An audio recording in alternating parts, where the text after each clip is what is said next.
આપણે માનીએ છીએ કે ભક્તિ કે શક્તિ હોય એટલે ડર ગાયબ થઈ જાય, પણ દેવી ભાગવતનો આ પ્રસંગ આપણી આંખ ઉઘાડે છે. જ્યારે મહિષાસુરે સ્વર્ગ પર આક્રમણની ધમકી આપી ત્યારે વજ્રધારી ઇન્દ્રના હાથમાંથી પરસેવો છૂટવા લાગ્યો. આ એક વિરોધાભાસ છે. જેની પાસે સ્વર્ગનું રાજ્ય છે, જેની પાસે અમોઘ શક્તિ છે, તે એક દૈત્યના ડરથી થરથર ધ્રુજે છે. કેમ? કારણ કે ઇન્દ્રને તેના પદ અને તેની ગાદી સાથે મોહ હતો. જ્યારે આપણને કોઈ વસ્તુ ખોવાનો ડર લાગે છે ત્યારે આપણી બધી શક્તિ શૂન્ય થઈ જાય છે. આપણે ઇન્દ્રને પૂજીએ છીએ પણ તેના ડરને નથી જોતા.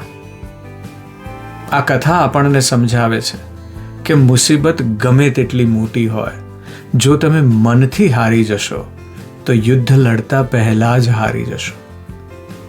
ઇન્દ્રનો આ ગભરાટ એ સાબિતી છે કે અહંકાર અને મમતા જ ભયનું મૂળ છે. જો ઇન્દ્ર જેવા દેવતા પણ ગભરાઈ જતા હોય તો તમે અને હું જ્યારે ડરીએ છીએ ત્યારે ગભરાવાની જરૂર નથી. પણ એ ડરમાંથી બહાર નીકળવા માટે ગુરુના જ્ઞાનની જરૂર છે.